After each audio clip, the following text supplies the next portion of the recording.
Hi, I'm James Shillinglaw. I'm here at the final day, a little after the final day of the ASTA Travel Advisor Conference, and I'm here with Jackie Friedman, who's the chair of ASTA as well as president of Next Travel Group. And we're taking a little time here to reflect on what just happened this past few days, and a lot of stuff came on. Of course, you've heard about it, and we're going to detail it. The American Airlines pullback from the NDC, the rollout of the new Verified Travel Advisor program, and of course the conference itself. But we're going to talk to Jackie about all that and more on Insider Travel Report. Jackie, first of all, congratulations. This is really a fabulous conference. I know we didn't know, I didn't know how good it would be after a fabulous River Cruise Expo, and yet it really worked out very well. You had a good attendance, right? The attendance was fantastic, the largest numbers in recent history of about 1,500 people. Yeah, and it was great. And that coming on top of having how many did you have in River Cruise Expo? It was something like, it was similar in terms of the number that came all the way to Amsterdam. So clearly ASTA is alive and well and delivering fantastic content for advisors. And you did change the concept of the conference this year. Tell us a little bit about that, because it used to be the ASTA Global Conference, and now it's the Travel Advisor Conference, right? Yeah, so the ASTA team met after Global Convention last year. I happened to spend the day in their office and attended a brainstorming session, and the feeling was that they really wanted to reimagine the conference. There are a lot of choices that advisors have in terms of education and events, and ASTA really wanted Travel Advisor Conference to be something different that they don't get elsewhere. So they were looking at real business skills. They were looking at different tracks, different levels, depending on what your role was in the agency, and a real combination of having a chance to interact and meet with partners, having world-class entertainment and education, and also having the ability to learn some of those things that are unique to ASTA. Yeah, and the thing is, you probably want more frontline travel advisors who are coming here now to learn all this stuff. And you started, I'll sort of slide right into the Verified Travel Advisor program, which was, I think, augmented and rolled out here as really something that ASTA wants to push across the board. And you actually held classes here for Verified Travel Advisor agents, and you had about 75 in, and actually not everybody passed, but it was interesting. So talk first about the Verified Travel Advisor program and why you're really trying to push that right now. I'm going to take a step back and really talk about the fact that one of ASTA's two major missions is to promote using a travel advisor. And with that, you want to make sure that the travel advisors that you're promoting are ethical, are knowledgeable, are worthy of being promoted as someone that consumers should work with. So the Verified Travel Advisor combines unique education to ASTA on things like ethics and your business and the law, but it also will have a sales component in there in order to be on a travel agency finder. Yeah, I saw that you had to sell a certain amount every year or over several years, right? Yeah, we thought it was important because education is something that is one piece of the puzzle, but you want to combine that with proven sales and longevity in the industry. Because if we're putting these advisors out there on this agency finder so that consumers can feel comfortable in approaching a verified travel advisor, that there is some kind of experience and sales threshold. So the way it looks right now is someone has to have one of the following. They either have to have 2 years of experience with a minimum of $500,000 of sales in each of those 2 years, or 5 years of experience with a minimum of $250,000 in each of those 5 years. It just says, hey, I'm on my way. Now, that doesn't mean that you have to have that sales threshold to take your verified travel advisor. The education is certainly something that you should take because it gives you that foundation of what you need to know to run an ethical business. But in order to be on, when the marketplace rolls out later this year, those will be the advisors that are highlighted and made visible to consumers looking to work with an ASTA verified travel advisor. And that is advisor. the next step, is where you are going to be, I believe it might be on the ASTA.org website. It's going to be I will call a listing. It's a directory of travel advisors who are verified travel advisors, right? They will be verified travel advisors, but they will be able to include their area of specialization, what their expertise is, so that consumers can not only find a verified travel advisor, but one who is experienced with the type of travel that they're looking to buy at that point. And then there's going to be some requirements for continuing certification every 2 years or something, right? Yes, there'll be a series of courses that an advisor can choose from. And hosting consortia training to some degree will also count towards continuing education. They're still trying to figure that out. But the whole thing here is that ASTA wants to complement what the host agencies and consortia are doing and not compete. So, it's an and not an or. And then actually, we just had a panel which had, there are obviously various certification organizations out there. Travel Institute we know about with CTAs, CTCs, CTAs, and then also CLIA, of course. So you have, and we just had a panel of those three type of organizations. But are you complementing them? How are you going to work with those other two? There's been a lot of discussions, and it comes down to what the travel advisor wants to sell. So the ASTA Verified Travel Advisor Program is a great foundation, particularly if you are a business owner. Now that can be a business of one, or it can be a business of many.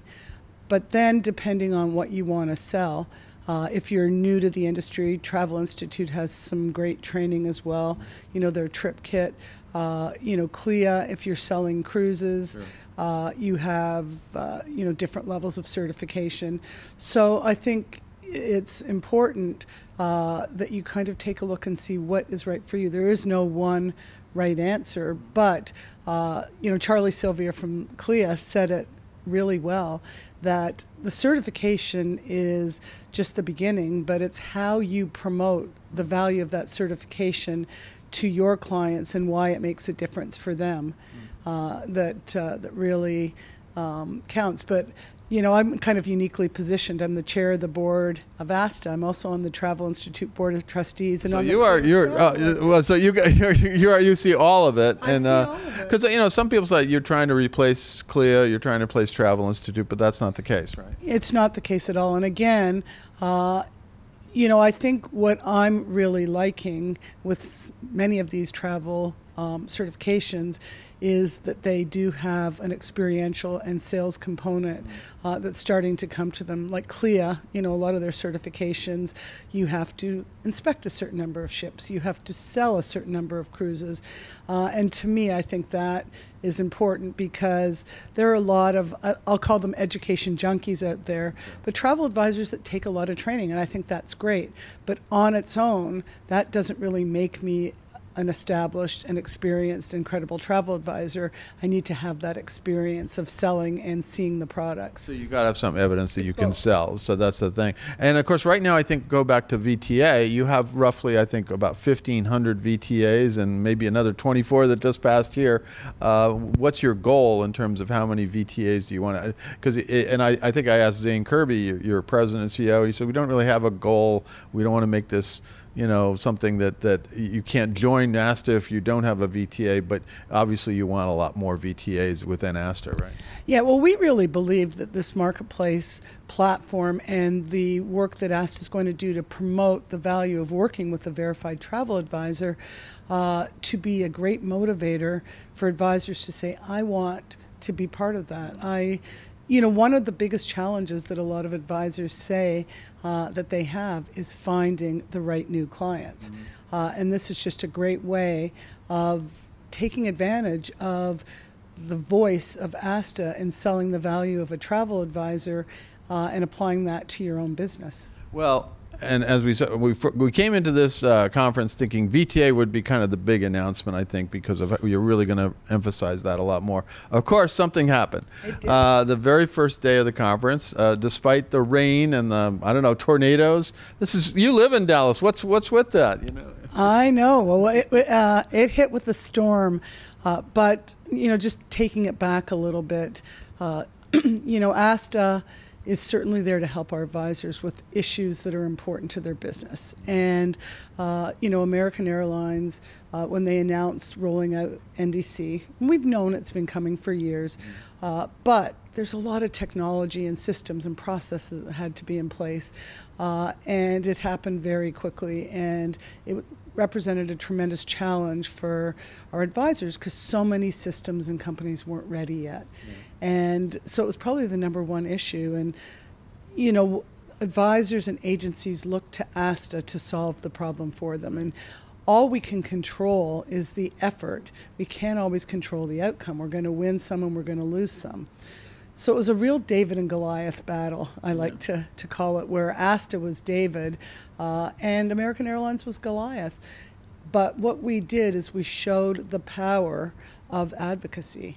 And it happened in many different ways. So the board of directors was approached by Zane and the ASTA team, and they wanted an investment to just raise consumer awareness. And that was the Save My Miles effort to go to legislators and also indirectly to the public, right, to let them know that, because what corollary to this is, if you don't know the story, is that after all this NDC implementation by American, then they said, if you're not a preferred, whatever that is, agency of American, you would lose, and you book through one of those unpreferred agencies, you would not be able to get miles for your advantage, which was right, amazing. I don't know why. How could you do that? Yeah.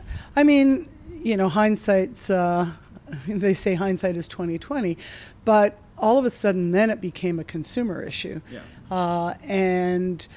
So ASTA mobilized. I got to tell you, the work that team did was just Herculean.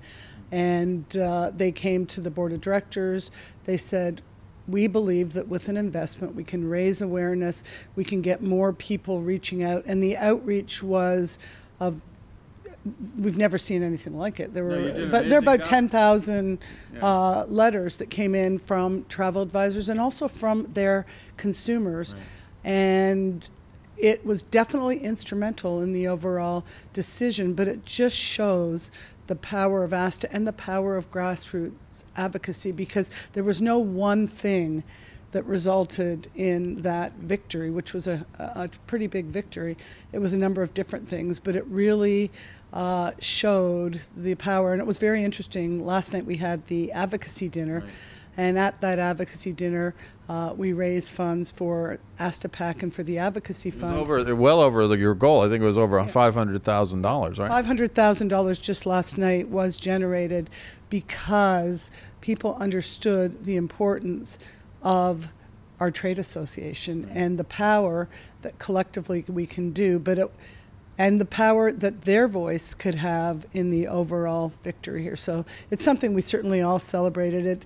We learned the news at the very end of our board of directors meeting a couple of days ago. Yeah, at the very beginning, and you heard this, and of course there was a little bit of a disruption over at American Airlines. Some people that sort of institute these policies are no longer with the airline, and I got to believe, like just a year ago, I knew a lot of the corporate sales people, the people who were focused on at American on like cruise lines, things like that, and they all got let go.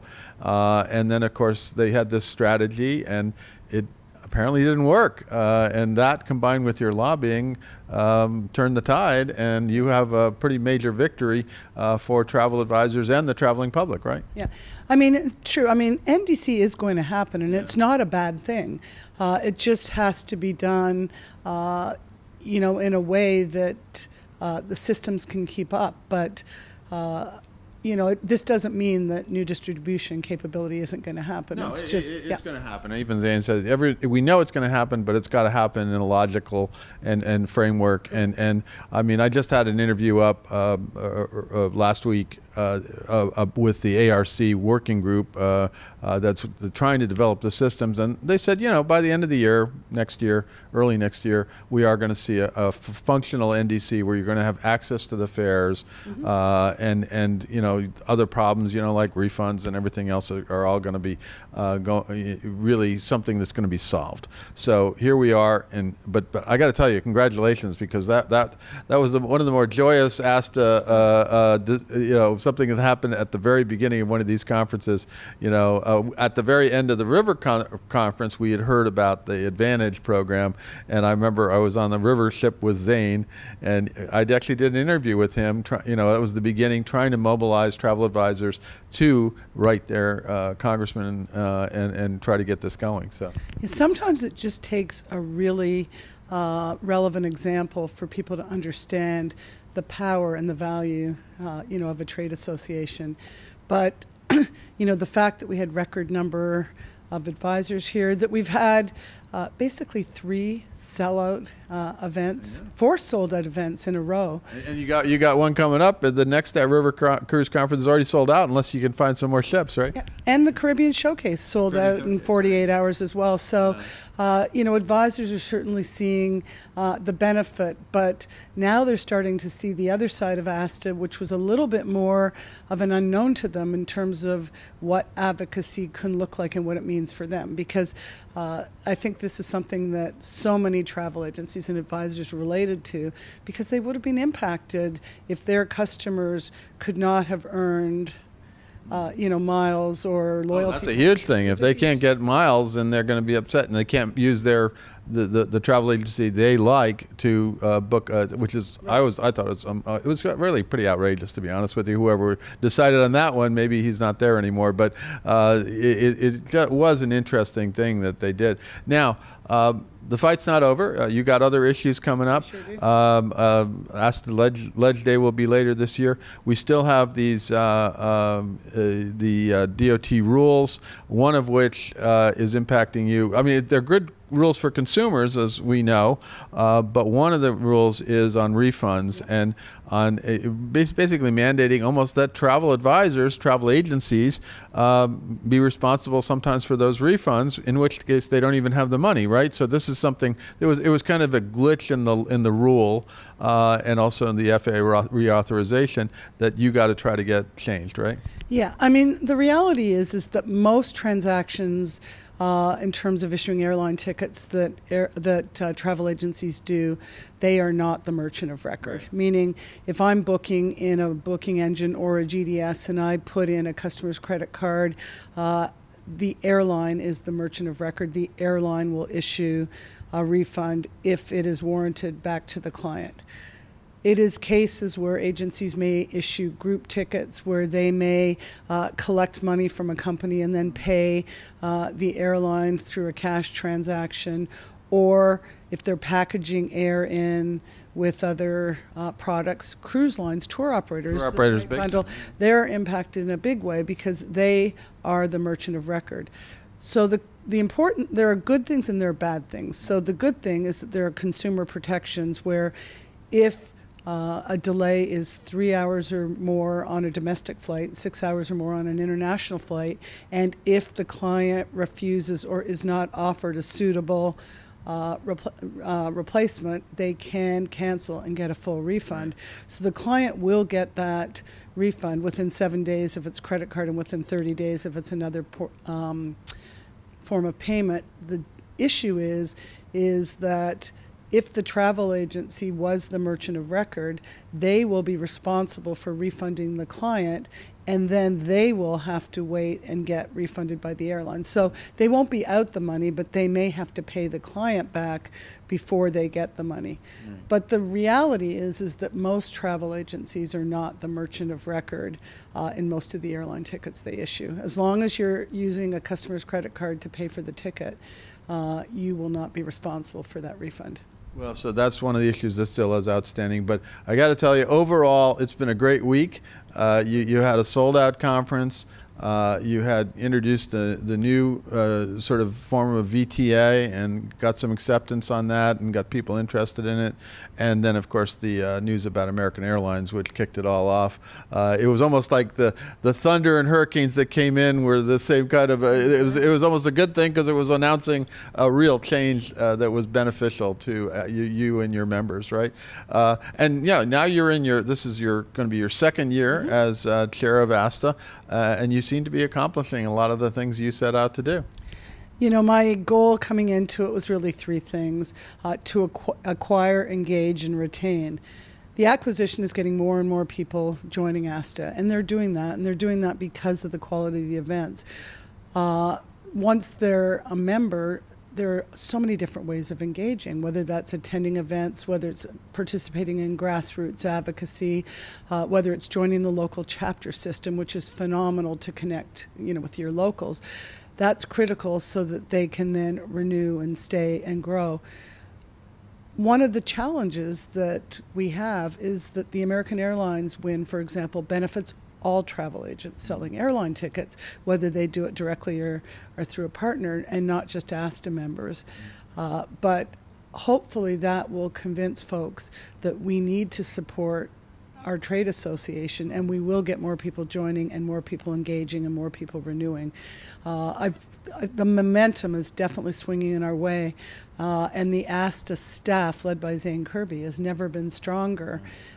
This team is just amazing to work with, and as the chair of the board and the board of directors in general, we provide some direction and guidance, but they're the ones doing the work and making it happen. And I just think it's all of the things falling into place. So. Right.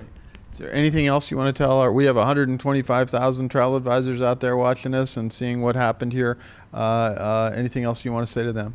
If you are not a member of ASTA, I strongly encourage you to do so. There are memberships starting from future travel professionals, if you're just learning to be a travel advisor, all the way up to the Corporate Advisory Council, which are the largest agencies. But as an industry, we have to come together, and everyone should be a member of our industry trade association. I would totally agree. And of course, the dust is settled on the conference here, but not. We actually had another conference now because the Professional Association of Travel Hosts, of which you are a member, and I think you're on the board of that, as I remember. And we're still here for that, but it's not quite this. It's not the big group. It's a wonderful group. I've been happy to come here and see Path for a while, but it's a little smaller and a little quieter now. And so, but I got to once again, congratulations on a fantastic ASTA Travel Advisor Conference, and the signs look so encouraging for the future. Thanks so much, James, as always. You are James Shillinglaw, reporting for Insider Travel Report. And she's absolutely right. So that's it, and we'll see you goodbye from Dallas and the ASTA Travel Advisor Conference.